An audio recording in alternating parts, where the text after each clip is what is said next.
네, 지금 우리는 이사야서를 읽고 있습니다. 새벽 기도회 때도 이사야서를 읽고 있기 때문에 여러분 조용하시면 좋겠고 또 각자 집에서도 계획표를 따라서 함께 읽으면 좋겠습니다.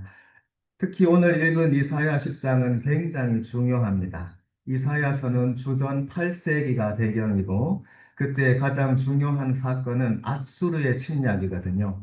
앗수르라는 거대한 제국이 주의 여러 나라들을 하나하나 정복하고 유다를 위해 물밀듯이 쳐내려오고 있습니다. 그야말로 나라가 거의 멸망하는 위기 상황에서 하나님께서 극적으로 구원해 주시는 것이 이사야의 배경이거든요.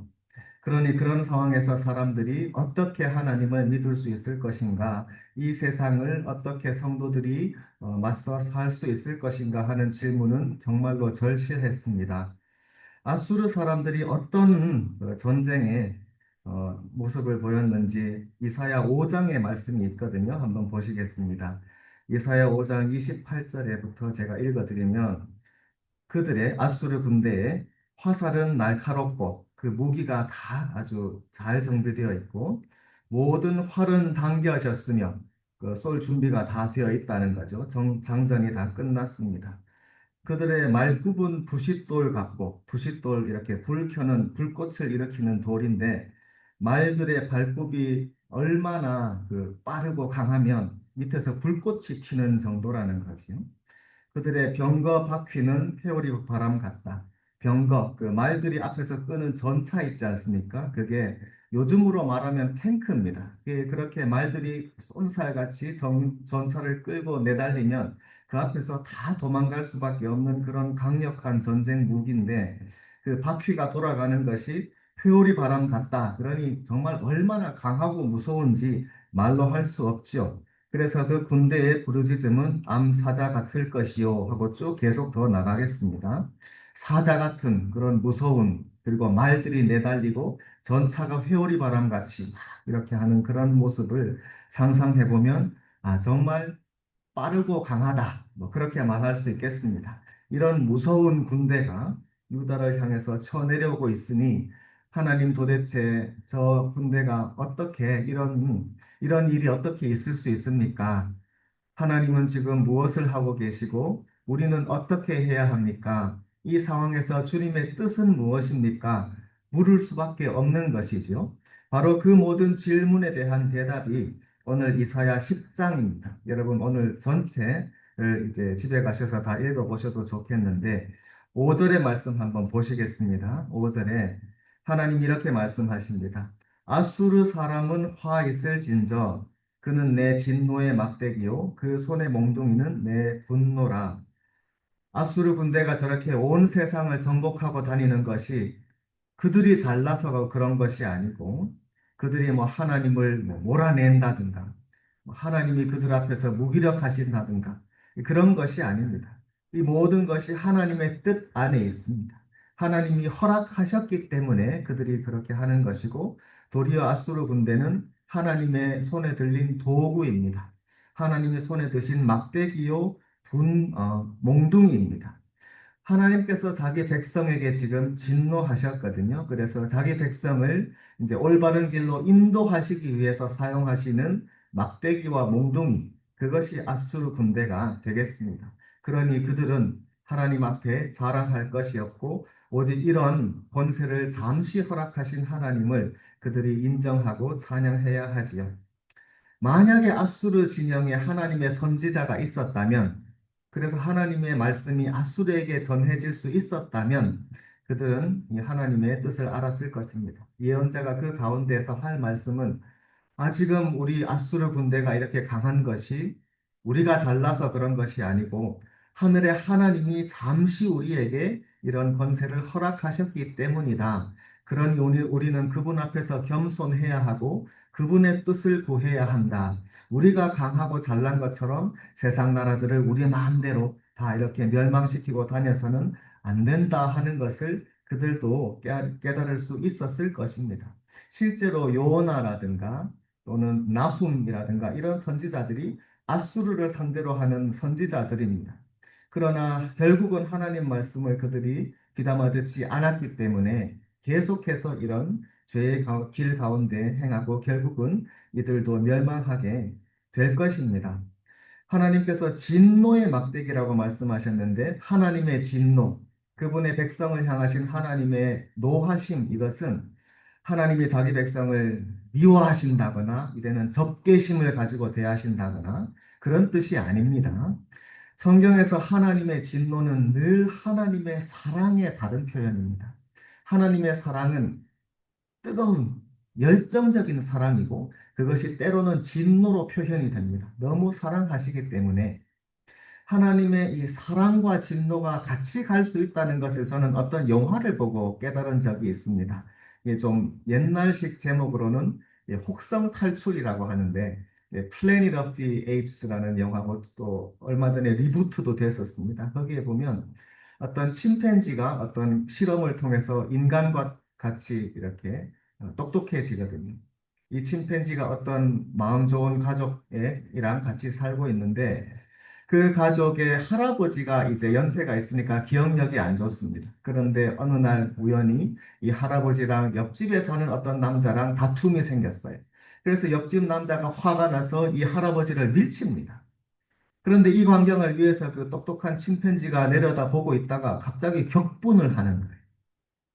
자기가 사랑하는 할아버지를 이웃집 사람이 밀치는 것을 보고 참지를 못해서 그만 집 앞으로 뛰쳐나가서 그 옆집 사람을 공격하죠. 그때부터 일들이 걷잡을 수 없이 막 흘러가게 되는데 이 침팬지가 그렇게 막 경노했던 이유는 뭐 성질이 나빠서 그런 게 아니고 이 할아버지를 사랑하니까 그런 거예요. 그런데 나의 사랑하는 그 사람이 지금 괴로움 가운데 있으니까 그게 진노로 표출이 되는 거거든요. 하나님이 자기 백성을 뜨겁게 사랑하시는데 때로는 하나님의 사랑하시는 백성들, 자녀들이 이 세상에서 괴로움을 당하고 또 때로는 이 세상의 시험 때문에 잘못된 길로 가서 하나님을 버리고 이렇게 되면 하나님은 가만히 있지 않으시고 어, 하나님의 그 사랑의 감정을 뜨겁게 표출하시는데 이게 진노로 나온다는 것입니다. 그러니 하나님께서 진노하셨고 그 손에 몽둥이고 그것이 하나님의 분노고 이런 표현들은 하나님의 너무나 자기 백성을 향하신 뜨거운 마음과 그 사랑이 이렇게 표출되는 것이다. 이렇게 이해해야 되겠습니다. 6절의 말씀 보시겠습니다. 내가 그를 아수르를 보내서 경건하지 아니한 나라를 치게 하며 경건치 않은 나라는 하나님의 백성인 이스라엘 또 유다 나라가 되겠습니다. 그 영어로 godless라고 되어 있는데 딱 와닿죠. 하나님이 없는 백성, 경건치 않은 백성이 되었습니다. 원래 하나님과 이스라엘은 언약으로 맺어졌습니다. 그 출애굽기 때 이집트에서 하나님이 그 종살이에서 해방시키시고 언약을 맺으셔서 영원히 그들의 하나님이 되신다. 그리고 그들은 영원히 그분의 백성이 된다는 언약이 맺어졌습니다. 그 언약의 기초는 10계명이고 그 첫 번째 계명은 너는 나 외에는 다른 신을 너에게 있게 하지 말라. 하나님만을 섬기고 다른 신을 섬겨서는 안 되고 우상을 섬겨서는 안 됩니다. 사실 그것이 너무나 옳습니다. 왜냐하면 우리 하나님만이 참 하나님이시고 전능자이시고 온 우주의 창조자이십니다. 그분만이 참 하나님이시고 다른 신은 없습니다. 그러니 세상의 다른 민족들이 섬기는 신들은 사람이 만드는 거예요. 사람들이 자기 손으로 우상을 만들고 그것에 절하는 것입니다. 네, 그러니 하나님은 절대로 그렇게 하지 말라. 다른 신을 섬기지 말고 우상에게 절하지 말라 하셨는데 그만 하나님의 백성들이 그렇게 하였죠. 다른 나라의 다른 신들을 섬길 뿐 아니라 그것이 우리의 하나님이다. 이런 식으로 말하면서 하나님을 그렇게 왜곡시킵니다. 자기의 욕망, 자기 욕심, 자기의 쾌락을 하나님에 대한 경건과 이렇게 종합시킴으로 하나님의 이름을 더럽혔습니다. 하나님께서 노하신 것이죠. 그래서 하나님이 자기 백성을 올바른 길로 돌이키도록 하기 위해서 그 막대기와 몽둥이를 드시는 것입니다. 그래서 아수르 나라를 명령하여서 하나님 자신의 백성을 치게 하시고 그들을 탈취하고 노력하고 이렇게 하시는 것입니다. 7절의 말씀 보시겠습니다. 그러나 그의 뜻, 아수르의 뜻은 이같이 아니하며 그의 마음의 생각도 이같이 아니하고 그의 마음은 허다한 나라를 파괴하며 멸절하려 하는 거다. 그러나 아수르의 마음은 그렇지 않습니다. 하나님을 공경하고 하나님이 지금 나를 쓰시는구나 하면서 겸손해야 하는데 그렇지 않고 하나님은 생각지도 않고 전혀 하나님은 관심 바뀌고 그저 자기의 힘, 자기의 군사력과 자기의 힘을 자랑하면서 이 세상의 여러 나라들을 파괴하며 멸절하겠다 그렇게 하는 것입니다. 사람의 마음이 그렇습니다. 이 세상 모든 피조물 가운데 사람의 마음이 정말로 특별하여서 하나님을 따르지 않고 하나님과 반대되고 불순종하고 그럽니다. 이 세상에 하나님 지으신 수많은 피조물 가운데 사람만이 유일하게 이렇게 합니다. 사람 위에는 천사들이 있습니다. 천사들은 하나님과 같은 영이고 하나님을 온전히 바라보고 섬깁니다. 온전히 하나님께 충성하고 하나님의 종으로서 그분을 섬기죠. 천사들은 오로지 하나님만, 위만 바라보는 존재들입니다. 우리 인간 아래에는 동물들이 있습니다. 동물들은 땅만 바라보죠. 그래서 그들은 그저 육신의 필요만 채워지면 먹을 것만 있고 안전하게 잠잘 곳이 있으면 그냥 평안합니다. 그래서 이 땅만 바라보고 육신으로 살죠. 동물들은 죄 짓지 않습니다. 하나님께서 동물들에게 무슨 언약이나 율법이나 그런 것 요구하지 않으셔요. 그래서 육신대로만 살면 만족한 것이 동물들입니다. 그런데 인간은 딱 그 사이에 있어요. 천사들처럼 온전히 하나님을 섬겨야 하는데 그렇지 않고 동물처럼 육신을, 물질을 섬길 수가 있는 그런 존재죠. 이것을 하나님께서 자유의지를 주셨다는 말로 설명하는 경우가 있습니다. 자유의지. 하나님 우리에게 자유로운 의지를 주셨다고 말할 수 있지 않습니까? 그래서 내가 내 자유를 가지고 하나님을 섬기고 사랑할 수도 있고 아니면 하나님 버리고 떠날 수도 있고 그렇게 창조하셨다. 예, 그렇게 설명하기도 합니다. 왜 그랬냐 하면 하나님이 우리 인간을 로봇으로 창조하지 않으셨다. 그렇게 말합니다. 만약에 로봇이라면 그냥 무조건 입력한 대로 오로지 하나님만 따르도록 그렇게 할 수 있겠죠. 그러나 그렇게 로봇이라면 하나님을 진정으로 사랑한다 말할 수 없죠. 진정으로 하나님을 사랑하는 존재는 하나님을 사랑할 수도 있고 안 할 수도 있는데 자기 선택으로 스스로 하나님 사랑하는 게 진짜 사랑이죠. 그렇죠. 그래서 하나님은 우리 인간을 로봇으로 만들지 않으시고 인격적인 상대, 사랑하는 상대로 만드셨기 때문에 만약에 그들이 원한다면 하나님 사랑 안 할 수도 있는 그런 선택을 주셨다는 것입니다. 그럼에도 불구하고 내가 스스로 하나님 사랑하는 이것이 참 사랑이기 때문에 그런 존재로 우리 인간을 지으셨고 우리가 그렇게 하나님 사랑하도록 하나님은 원하셨다는 것이죠. 그렇게 우리에게 자유의지를 주셨다는 설명이 있고 굉장히 일리가 있습니다. 그러나 또 한편으로 보면 이 자유의지라는 이 개념은 완전하지는 않습니다. 그러니 왜 하나님께서 인간에게 이런 자유로운 의지를 주셨는가? 뭐 선악과를 주셨는데 왜 따먹을 수도 있는 그런 선악과를 주셨는가? 이런 질문에 자유의지를 주셨다는 대답은 완전하지는 않습니다. 제가 예를 들어서 제 아이들이 어렸을 때 어떤 집에 놀러 간 적이 있습니다. 그 집에는 뒤에 수영장이 있었습니다. 아이들이 어렸을 때였는데 그 물놀이를 하고 놀았습니다. 한쪽은 얕고 점점 깊어지는 수영장이었는데 저는 그 집에서 그 집사님과 같이 대화하면서 즐거운 시간을 보내면서도 딱 준비를 하고 있었습니다. 신발도 벗고 양말도 벗고 주머니에 폰도 꺼내놓고 있었습니다. 그리고 계속 수영장 쪽을 보는 거죠. 아니나 다를까 좀 있으니까 제 아이가 물 먹고 있더라고요. 예, 저는 바로 냅다 물속으로 첨벙 뛰어 들어가서 이제 그 아이를 건져냈습니다. 잘했죠? 예. 저의 그 행동, 아이가 물에 빠졌을 때 아이를 건져내는 행동이 자유의지일까요? 자유의지 맞죠? 아무도 저에게 명령하지 않았습니다. 제가 거기 가서 아이를 건져내지 않으면 너는 벌을 받을 거야 라고 말한 사람은 아무도 없습니다. 순전한 저의 자유예요. 다른 한편으로 저한테 초이스가 있었을까요? 이건 내 자유니까 건져도 되고 안 건져도 돼. 제가 그랬습니까? 저에게는 초이스가 없었습니다. 분명히 저의 자유가 있지만 저는 그 모든 자유를 전부 사용하지 아니하고 온전히 그 아이를 건져내는 데 사용했습니다. 왜? 아이를 사랑하니까.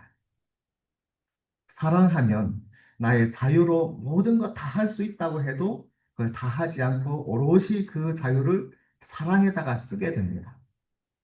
네, 저는 그때 아이를 건져내는 그 한 10초 그 시간에만 그렇게 했고, 대부분은 굉장히 실수가 많지만, 하나님은 온전히 그렇게 사랑하시는 분입니다. 하나님은 누구신가? 자유 안에서 사랑하시는 분입니다. 자유와 사랑, 이 두 단어가 하나님을 딱 특징 짓습니다. 하나님은 온전한 자유가 있으십니다. 아무도 하나님에게 이렇게 하라, 저렇게 하라고 명령할 자가 없죠. 하나님은 완전히 자유로운 주권자이시지만 그 사랑을 온전히 그분의 자녀들을 사랑하시는 데 쏟아붓는 것입니다. 자유 안에서 사랑하신다.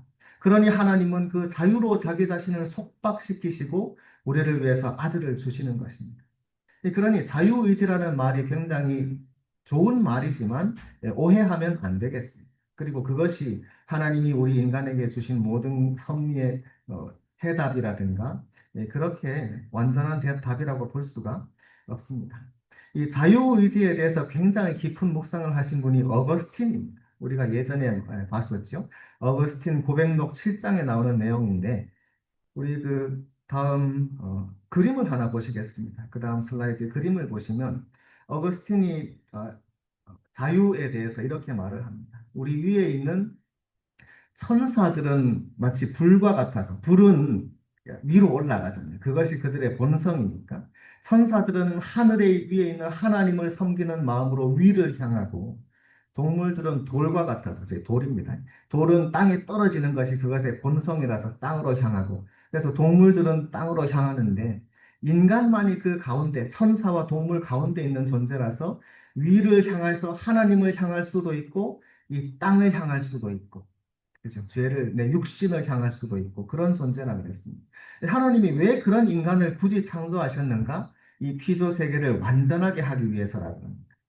하나님은 전능하셔서 완전한 세상을 창조하시는데 만약에 위를 향하는 천사와 아래를 향하는 동물만 있으면 그 가운데가 텅 빈다는 것입니다. 그러면 완전치 않은 것이죠. 그런데 하나님의 피조 세계를 완전하게 딱 하는 것이 인간이라는 존재입니다. 특별합니다. 그러니까 위를 향할 수도 있고 아래를 향할 수도 있습니다. 그런데 인간에게 주어진 본성은 하나님이 원하시는 것은 위를 향하는 것입니다. 이런 존재의 위계 질서에서 위를 향하는 것이 옳습니다. 나를 창조하시고 나를 사랑하시고 나의 모든 것을 필요를 채워주시는 하나님을 사랑하고 그분을 바라보는 것이 마땅합니다. 그런데 인간의 의지는 사람의 마음은 그 하나님을 향해 하는 그것으로부터 왜곡되어서 반대쪽을 향한다는 것입니다. 그래서 동물들처럼 이 땅에 물질적인 것, 육신적인 것을 향해서 산다는 것입니다. 이것이 죄라는 것이고 이것이 이 세상의 모든 악과 괴로움의 근원이라는 것입니다. 이것은 오늘날에도 맞는 말이지요. 오늘날 사람들이 얼마나 많은 죄악과 괴로움 가운데 고통받고 슬퍼하며 살고 있습니까? 그런데 그 근본적인 원인은 사람의 마음이 위로 하나님을 향하지 않고 반대로 이 땅을 향하고 세상의 물질과 육신적인 즐거움과 육신적인 그런 안정, 그런 것을 원해서 살다 보니까 하나님을 등져 있죠. 그것이 이 세상의 죄와 괴로움의 근원이라는 것입니다.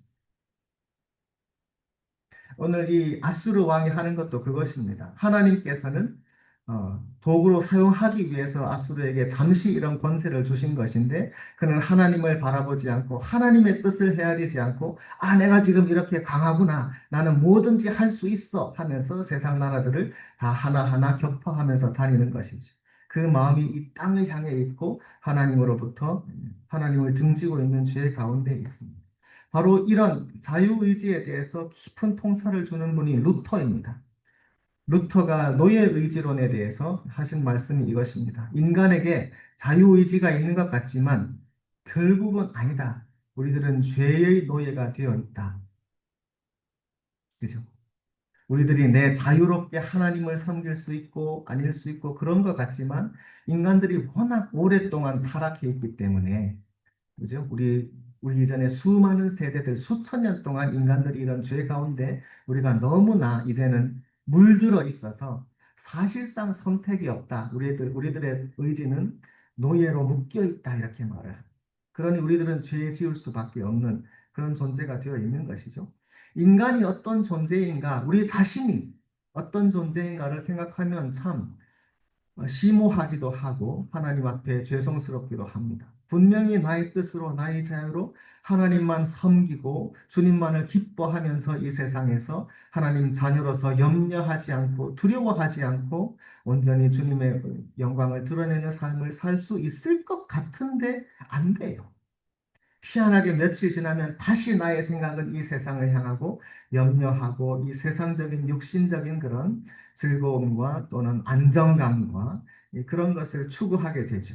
저 옛날 아수르 왕 이때에는 왕들이 이렇게 온 세상을 휘젓고 다니는 세상이었다면 오늘날에는 그런 역할을 하는 것이 그런 왕이나 황제라든가 이런 귀족이나 그런 이런 사회의 계급이 아니라 물질, 돈이 되어 있죠. 그래서 사람들은 돈으로서 계급을 나누고 돈을 더 갖기 위해서 밤에 잠도 자지 못하고 염려하고 그것으로 사람 차별하고 멸시하고 멸시받고 이런 세상이 되어 있습니다. 그러니 이 세상 모든 나라들이 사람들이 자유롭지 않은 것이죠. 하나님이 인간에게 그런 자유를 주셨음에도 불구하고 사람들은 그 자유를 스스로 올가매어서 종노릇하고 있는 것입니다. 물질에 또 육신에 죄에 종노릇하는 그런 인간이 되었습니다. 여기서 우리들은 우리들의 마음을 다시금 하나님께로 돌이켜서 저 위를 예수님이 하나님 우편에 앉아 계신 저 위의 것을 찾으라. 우리의 시민권이 있는 하늘을 향해서 우리의 의지가 똑바로 다시금 위를 향해야겠습니다. 그것이 회개이고 그것이 거듭남이지. 우리들이 거듭나면, 우리들이 예수님을 믿으면 우리들이 즉시로 아주 거룩한 성인이 되는가? 그렇지는 않을 겁니다. 우리들이 예수님 믿어서 차츰차츰 성화되는 과정이 있습니다. 그럼에도 불구하고 우리들의 인격은 아직 많이 부족하고 심지어 예수님 믿지 않는 사람들 가운데도 그 행실로만 성품으로 보면 우리보다 더 훌륭한 사람들이 안 믿는 분들 중에도 많이 있지요. 그러나 중요한 것은 우리들은 이제 거듭나고 예수님을 믿으면 비록 겉모습은 아직까지 이렇게 구별되지 않을지 몰라도 적어도 방향은 똑바로 위를 향해 있습니다. 그것이 다른 점이에요. 비록 세상 사람들이 우리를 보면은 크리스찬들도 뭐 그렇게 특별하게 다른 건 없네. 그냥 뭐 똑같이 사네. 그럴 수도 있겠죠. 그것이 맞는 말일 수도 있을 것이지만 중요한 것은 비록 내가 아직 부족하고 많이 성화될 것이 많이 남아 있어도 그러나 적어도 방향은 올바른 것입니다. 위를 향하고 있습니다. 하나님을 향하고 있습니다. 옛날에는 똑같이 살았어도 방향이 반대였어요. 죄를 향해서, 육신을 향해서 살았어요. 그것을 당연하게 여겼지요. 그러나 지금은 방향을 돌이켰습니다. 하나님을 바라보고 있어요. 그래서 똑같이 살아도 마음은 다르고, 하나님, 내가 하나님을 더 닮기 원합니다 하고 성화되기를 바라는 그런 갈망이 있습니다. 그리고 나의 죄된 모습, 그런 육신의 부족한 모습을 이제는 당연히 여기는 것이 아니라 부끄럽게 여기죠. 하나님 죄송합니다. 하나님 내가 아직까지 나의 육신적인 그런 염려가 있어서 마음에 불안하기도 하고 두려움도 있고 그래서 하나님을 온전히 섬기지 못하는 이런 부족한 모습이 있습니다. 하나님 나를 불쌍히 여겨 주셔요 하고 나의 모습을 하나님 앞에 겸손히 여기고 부끄럽게 여기는 그 모습은 있죠. 그게 다른 겁니다. 이 크리스찬의 가장 큰 덕목은 결국은 겸손입니다. 하나님 앞에 겸손한 것입니다. 주님, 내가 이만큼 부족합니다. 아직 예수님 닮기 위해 갈 길이 멀지만, 그러나 이런 나도 사랑하시는 하나님이 계시니 나는 감사하고 기뻐합니다 하면서 늘 겸손한 것이 크리스찬의 참된 모습이 되겠습니다. 그런 세상 의지하는 모습을 더 이상 당연히 생각하지 않고, 그래서는 안 되니까 하나님께 더욱더 가까이 하고 하나님을 간절히 찾는 그런 주님의 은혜가 필요하다고 하는 그 모습이 늘 있습니다. 그것이 크리스찬의 하나님 자녀들의 다른 모습이죠. 우리들이 나 자신을 이 시간에 돌아보면서 하나님을 올바르게 찾고 주님 앞에서 겸손히 주님의 은혜를 간구하는 우리들이 되기를 오늘 또 한번 우리 자신을 살펴보는 시간이 되기를 바랍니다. 12절의 말씀 보시겠습니다. 12절. 그러므로 주께서 주의 일을 시온산과 예루살렘에 다 행하신 후에 아수르 왕의 완악한 마음의 열매와 높은 눈의 자랑을 벌하시리라. 이렇게 되어 있습니다. 결국 하나님의 뜻은 무엇인가? 주님께서는 아수르 왕이 그 자기 마음대로 교만해서 내가 세상 나라들을 다 멸망시키고 다닐 거야. 죄악된 생각으로 가득하지만 그러나 하나님은 그 아수르를 통해서도 주님의 뜻을 이루시고 하나님의 일이 다 되고 난 후에는 다 행하신 후에는 이제는 아수르 왕을 벌하실 것입니다. 그래서 그 이하 13절 이후에는 하나님이 아수르 왕을 어떻게 심판하실까에 대한 내용이 쭉 나오게 되죠. 하나님의 뜻은 이루어집니다. 세상 나라들, 세상 사람들이 어떻게 하나님을 거역하더라도 하나님은 심지어 그것마저도 사용하셔서 하나님의 뜻을 이루시지. 성경에는 그런 예가 굉장히 많습니다. 요셉의 형들이 요셉을 팔았을 때는 나쁜 마음으로 그렇게 했고, 그래서 결국은 요셉은 이집트에 갔습니다. 그러나 하나님은 그런 일마저도 하나님은 은혜로 바꾸셔서 나중에 야곱의 가족들이 이집트로 내려올 수 있도록 미리 인도하신 것이지요. 세상 사람들은 하나님을 떠나고 하나님을 멀리하여서 자기 마음대로 내 생각대로 이렇게 교만해서 이렇게 하더라도 하나님은 그것마저도 사용하십니다. 하나님의 뜻은 이루어지는 것입니다. 우리들은 그렇게 하지 않고 하나님의 자녀인 우리들은 비록 내가 내 생각으로 이래저래 한다 하지만은 우리의 마음의 생각이 하나님과 반대되는 것이 아니라 이 아수르 왕처럼 반대됨에도 불구하고 하나님은 사용하시죠. 그런데 그게 아니라 우리들은 하나님을 향해서 적어도 방향은 하나님의 앞에서 똑바로 설 수 있도록 그래서 나의 생각과 나의 삶을 통해서 하나님이 자연스럽게 하나님의 뜻이 이루어지는 그런 삶이 되기를 바랍니다. 우리 하나님 자녀된 우리가 하나님의 뜻을 구할 일이 많이 있습니다. 주님, 이 결혼을 할까요, 말까요?로부터 시작해서 하나님 제가 이 공부를 하는데 어떻게 할까요? 이 직장을 계속 다녀야 하나요? 뭐 별하별 하나님께 드릴 질문이 많이 있습니다. 하나님의 뜻을 구해야 하고 기도해야 하죠. 하나님의 뜻을 구하는 것은 참 예술 같습니다. 이게 뭐라고 간단히 말로 표현하기도 어렵고 그야말로 한편의 그런 예술처럼 그렇게 섬세한 면이 있는데 대체로 우리들이 생각하는 그런 힌트들을 말씀드리자면 하나님의 뜻을 어떻게 알 수 있을까? 물론 당연히 하나님 말씀, 성경 말씀을 읽고 기도하면서 하나님의 뜻을 헤아리기 위해서 우리들이 기도를 하고 그 가운데 내 마음이 편하구나 이럴 때가 있을 겁니다. 예를 들어서 여러 가지 선택지가 있는데 어떤 이렇게 했을 때 이것을 생각할 때 내 마음에 평화가 임해. 그러면 이것이 하나님의 뜻일 가능성이 많이 있습니다. 그렇게 그런 하나님의 뜻을 구하는 방법에 대해서 들어보셨을 그런 적도 있으실 것입니다. 그런 적이 많이 있고 그러나 완전한 답은 아닙니다. 완전히 그렇다는 뜻은 아니에요. 왜냐하면 우리들의 마음은 어쩔 수 없이 나의 선입견으로 딱 이렇게 되어 있기 때문에 이 길을 생각했을 때 내 마음이 편하구나. 그것이 하나님의 길일 수도 있지만 또 늘 그런 것만은 아니다. 그게 답이라고 단정 지으면 안 되고요. 그렇지만 그런 것으로 하나님 뜻을 구하는 그런 하나의 힌트를 삼을 수는 있겠습니다. 어떤 분은 이렇게 말하는 경우도 있습니다. 여러 선택지가 있는데 제일 힘든 길로, 고난의 길로 가라 그럽니다. 이게 또 말은 됩니다. 왜냐하면 평소에 내 생각대로는 절대로 안 갈 길이라면 거기에 혹시 하나님이 뜻하신 길이 있어서 오직 기도하는 사람, 하나님이 택하신 사람만 갈 수 있는 그런 특별한 길, 고난이 있다든지 그런 특별한 길로 인도하실 때가 있는데 그런 선택이 있다면 그렇게 가라라고 하는 그런 말씀도 들어본 적이 있을 수도 있을 것입니다. 그것도 일리가 있지요. 그러나 그것도 완전한 답은 아닙니다. 늘 그러라는 말은 아니에요. 동연히 힘든 길로 갔다가 그게 나에게 맞지도 않아서 나중에 너무 고생하면 너무 힘들죠.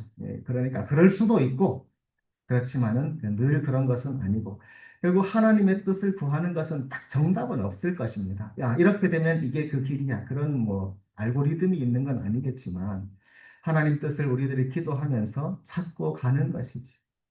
하나님과 우리들이 어찌 보면 계속 대화하는 길이라고 할 수 있습니다. 하나님은 신비롭게 역사하시기 때문에 우리들에게 모든 것을 일일이 가르쳐 주시지 않습니다. 성경의 말씀에 보면 하나님이 하나하나 말씀으로 인도하시는 경우도 있고, 예를 들어서 다윗이 전쟁에 나갈 때 하나님 어떻게 할까요? 이렇게 할까요? 하나님이 일일이 알려주시는 경우도 있는데, 그러나 그것은 예외적이라고 봐야 합니다. 인간의 수천 년 역사 중에 몇몇 경우만 성경에 나오는 거거든요. 그것을 하나님께서 일상적으로 하시지는 않습니다. 우리 삶 가운데 하나님 말씀 들려주시면 내가 알겠습니다. 그것은 아주 특별한 경우고요. 우리들이 신앙생활 하면서 성숙해 가고 성화의 길을 가는 동안에 하나님의 길을 찾을 때에는 그저 중요한 것은 내가 하나님 어디로 갈까요? 그 선택에 나의 절실한 질문보다 사실 결국 더 절실하고 중요한 것은 하나님의 마음이지요. 내가 하나님의 마음을 더 닮아가고 그분의 눈으로 세상을 보고 또 그분의 뜻으로 나의 삶을 돌아본다면 하나님의 뜻이 어떤 것인지 하나님이 나에게 무엇을 원하시는지 점점 더 깨달아 알 수 있을 것입니다. 그 가운데서 내가 주체적으로 나의 자유로 책임감을 가지고 내가 선택하는 것입니다. 하나님 안에서. 하나님 나는 몰라요. 하나님 선택해 주세요. 그것은 그렇게 성숙한 태도가 아닐 것이고요. 하나님 안에서 나의 뜻이 하나님의 마음과 가장 합하기를 바라고 기도하면서 내가 하나님 안에서 책임감 있게 선택하는 것입니다. 하나님이 그것을 도와주셔요. 그렇게 되기 위해서는 내가 성숙해야 되겠죠. 그래서 내 뜻이 아니라 하나님의 뜻이 나의 삶을 인도하는 삶이 되어야 하겠죠. 하나님의 말씀과 하나님의 사랑과 하나님의 그 뜻이 나의 삶 가운데 가득 채워져서 자연스럽게 내가 생각하고 행하는 그 발걸음이 하나님이 동행하시는 삶이 되는 것이 바람직하지요. 그렇게 되기 위해서 우리들이 성결하게 되는 성화의 길을 가고 기도의 길을 가는 그런 삶이 되기를 바랍니다. 하나님의 인도하심이, 하나님의 함께하심이 늘 우리와 함께하는 주님 사랑하시는 자녀들의 삶이 되시기를 주님 이름으로 축원드립니다. 이 시간에 함께 기도하겠습니다. 기도하실 때에 주님께 영광을 드리고 또 주님께 나의 삶이 나의 마음이 합쳐지기를 바랍니다. 그래서 주님 인도하시는 대로 나의 삶을 통해서 주님의 뜻이 이루어지기를 바랍니다. 세상 죄인들처럼 되지 아니하고 나의 마음이 하나님과 합하여서 주님 인도하시는 대로 주의 뜻을 이루는 그런 우리의 삶이 되기를 바랍니다. 나 자신 돌아보면서 함께 기도하겠습니다.